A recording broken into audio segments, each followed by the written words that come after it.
Audrey here, or as most people know me, which I also have it posted behind me, at Darlinsincerest and at Darlinsincerest A. Both of those are Instagram accounts, but the top one is also my Twitter handle.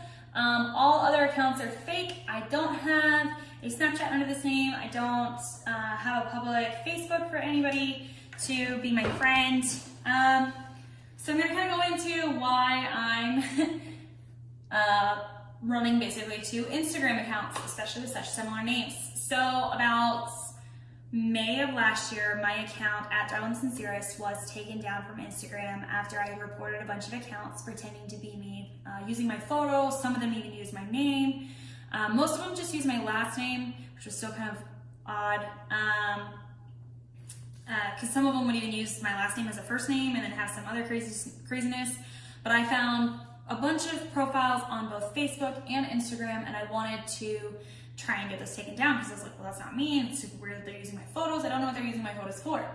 So that account got taken down, and when I remade an account at Darlinsincerest A, because Instagram wouldn't let me basically submit my repeal or rebuttal or whatever you want to call it. So if your profile goes against community standards, one of the standards is pretending to be somebody else, and if that's why your account is taken down, they send you a link for you to try and prove you are who you say you are if you think that they have made a mistake. So I tried to do that. For whatever reason, it wasn't letting me do it that way. You have to provide like a photo ID, so obviously I have plenty of those because I am me, but still could not get my other account back, so I made that new account. And initially, I started off by keeping it a little more private. My first few posts were more private. I actually deleted a lot of my early on posts for that account because I wanted to go more private. I was really frustrated with the fact that somebody had been using my photos. I started watermarking them, even though I had made my account not be a public account. Like, you had to request to follow me, and I wasn't letting people who didn't know me follow me. But up until like maybe December, January timeframe, maybe. I could be totally off of my timeline as far as that one goes. The at Darlinsincerest A got deleted because, again, I went through and found some accounts that were using my photos, and I tried to report them and get them taken down. Well, yet again, my account was taken down, and I was really frustrated. Again, Instagram wasn't letting me get my account back. I tried to do the rebuttal portion. It still wasn't letting me do it. I was just really annoyed because this was now the second account that somebody was using my photos, and they deleted the actual person rather than the people who were pretending to be me. So, like the good old millennial I am, I went to Twitter and I started kind of ranting, and I was tagging Instagram in just about every tweet saying, hey, like, what's the deal? Like, I can't get a hold of anybody in customer service to try and get my accounts back. I can't submit a rebuttal. I'm really, really frustrated. You guys have done this a second time now. What can I do? Well, thankfully, one of my friends, who was also a female service member, oh yeah, for those of you that don't know, I am in the military,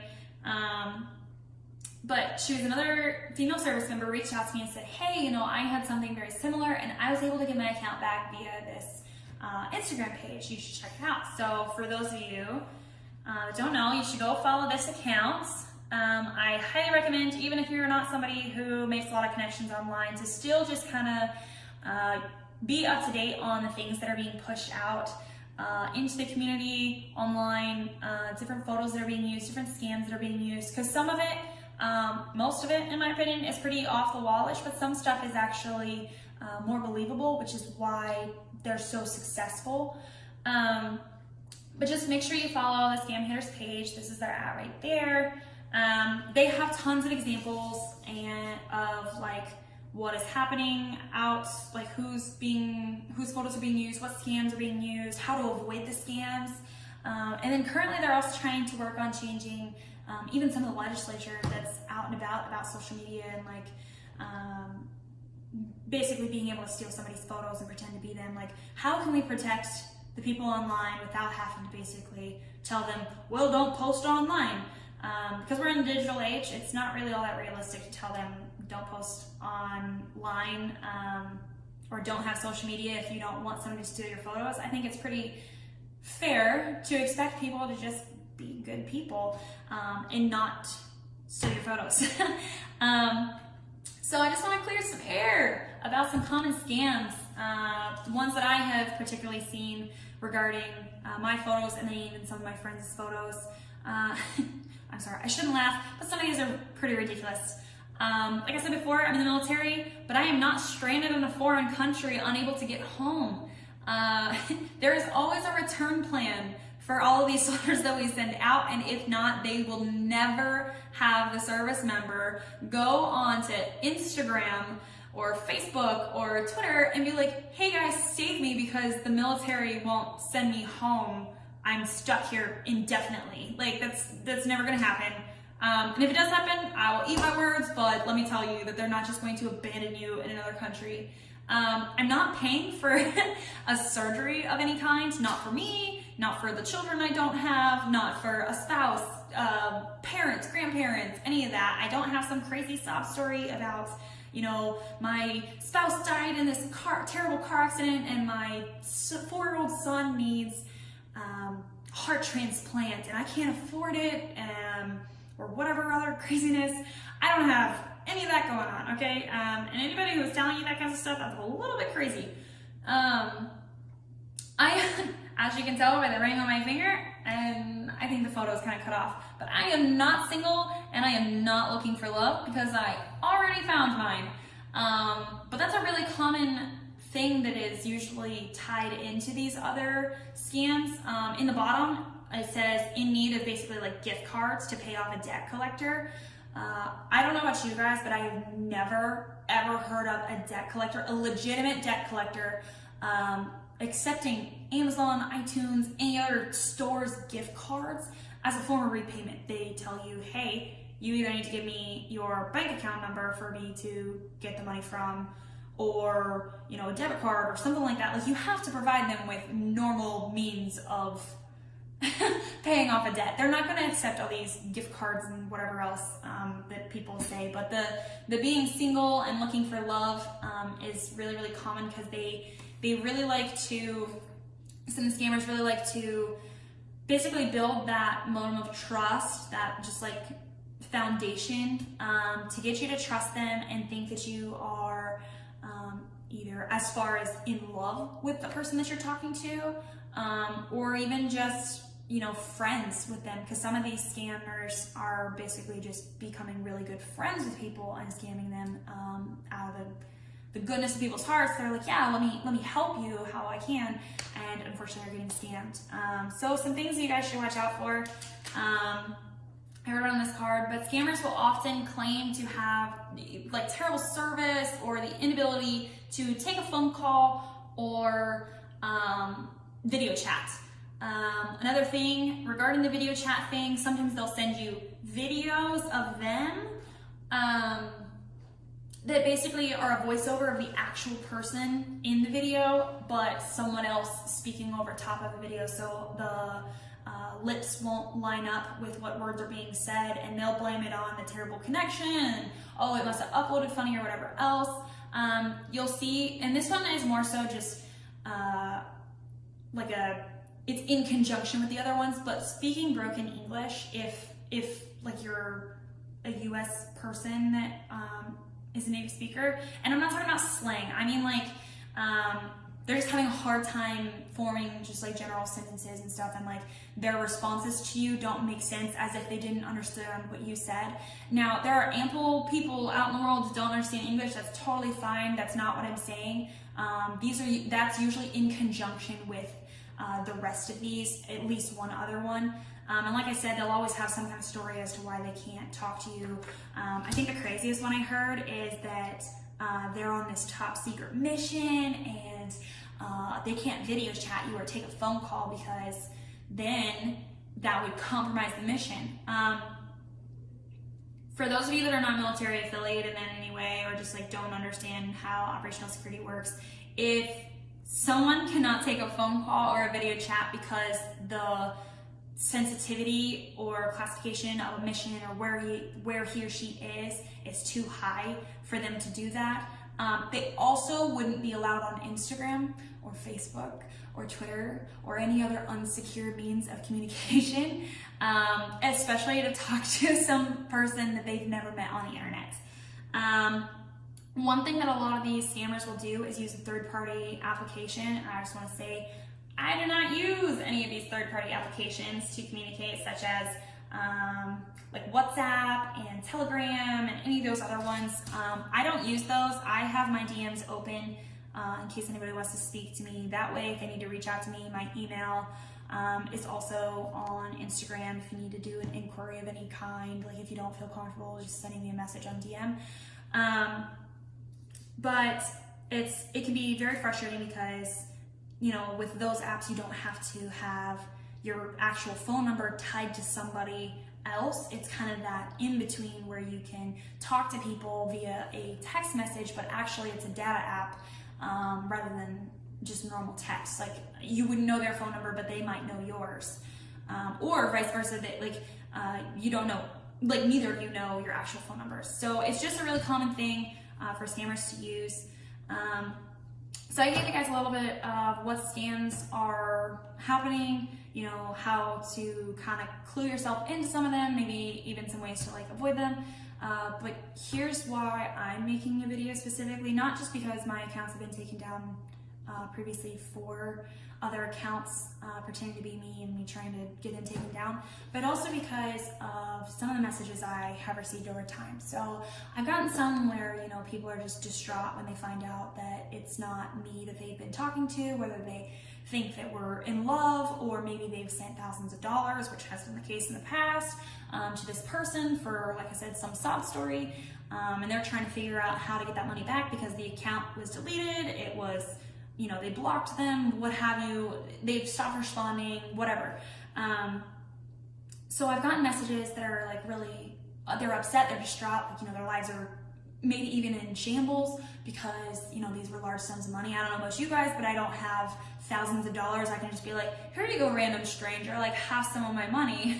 Even if it's over time, like some people are sending these people money for months or even years because they don't realize who they're talking to isn't real. Because like I said, they build that foundation of trust and then, you know, they breach it by taking money from you and then sometimes disappearing off the face of the earth. I've had accounts reach out to me and be not as civil about their interactions with somebody they thought was me. I've actually had somebody threaten to figure out where I live so they could get their money back because they genuinely just would not believe me. When I tried to explain the situation to them, they just didn't want to hear any of it. They were like, nope, like you took this money from me. I can assure you, like I would be living a lot more lavish if that were the case. But that's just a terrible thing to do to another human being. I don't think stealing from others is the way that you should make your income, but not everybody is on the same wavelength.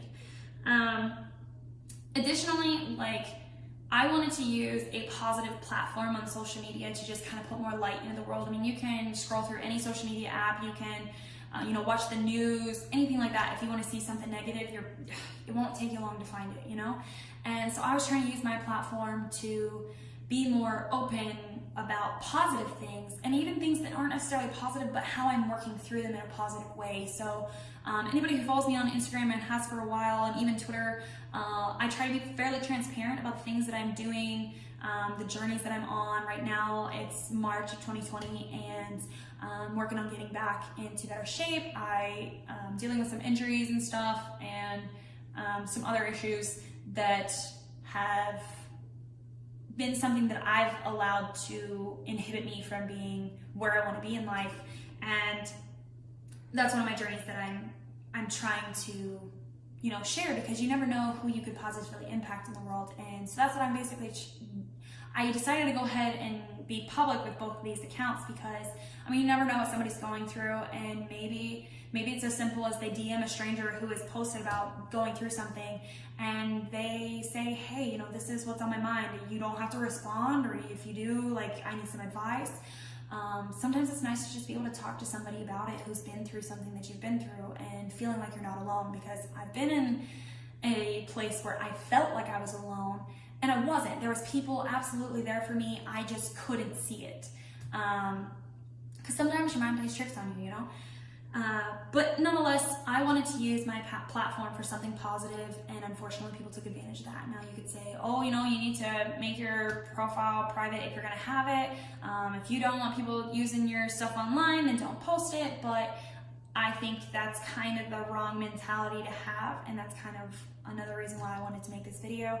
I think that it should be, especially in such a digital age, it shouldn't be absurd to think that if you're posting something online, it's going to be stolen by somebody else, and you're going to receive hateful or really hurt messages expecting you to, you know, pay them back for something that you didn't even do, or something even more maybe relatable to everybody else. I thought you had to have a big following or be like a celebrity or something like that to have to worry about somebody stealing your photos. And it wasn't until all this started happening to me that I was like, oh my God, like you can literally just be an average person that has a public account. When I opened my account back up, I did start geotagging. I did start hashtagging things and like tagging pages. Some pages share my posts every now and then. But that's because I wanted my positive platform to have more reach and to kind of reduce the negative things that could come of that. I started, like, you know, I put my handle on every single photo. If it's in a video, I try to do that as well. Like, I don't even post pictures of my dog or my cat, Diesel and Kona, without my name on it, because I've even had scammers steal those photos, and I'm like, are you kidding me? Like, my dog, my cat, really? But it is what it is. I mean, some people will go to whatever links. I've even had people repost my photos that have my username in them. And that's usually how people will find my accounts and be able to chat with me and be like, hey, just so you know, this account is up. But nonetheless, I opened my account back up. I wanted to have a positive influence on those around me, especially more of like I said, a relatable issue that somebody could maybe understand a little bit better. But if you're applying for a new job, or even schools these days, a lot of universities will make you sign their social media policies. And some of them will even make you give them your social media. And sometimes they're doing that after they've already found your social media. They just want to see if you're actually going to supply it, and then they want to monitor like what kind of presence you have, not just at work or outside of work in public, but also what kind of person you are online. Because I mean, your reach online can be much larger than a conversation you've had in person or something that's happened at work. So unless you make international news, you may not have the reach that you do on online profile. But some of these places will ask for your social media, and it can make for a pretty awkward situation if you even get to have the conversation explaining what has happened about somebody stealing your photos and whatnot, or, you know, pretending to be you. If you even get to the point where you can explain what has actually happened, somebody may make a decision to be like, no, we don't want that kind of face or presence in our company. So you may not even get the chance just because of something that somebody else did with your things online. So I just wanted to kind of like tell you guys about that. I know this video is probably pretty long, but I wanted to say kind of all those things. I'm sorry I jumped around a little bit. I tried to mostly stay on task. I have a bunch of note cards in front of me to kind of help with that. But I'm more just like cliff notes. So again, just a reminder, my only accounts are these. That's right behind me. Just in case if somebody tries to white over this, I was hoping that they wouldn't be able to do that. I'm not real good with tech, so I don't entirely know. But nonetheless, I wish you all the best in all of your endeavors. I really hope that you guys go follow ScamHaters again. Here is their Instagram. Feel free to reach out to them or me if you have any questions about an account that you've been interacting with. I will help however I can. Obviously, like, I'm not, you know, like the gospel truth on whether or not somebody's a real account or not, but I can kind of help guide you through asking them if they're a real account, because realistically, if it's a real account and it's the real person, they should have no problem kind of proving they are who they say they are.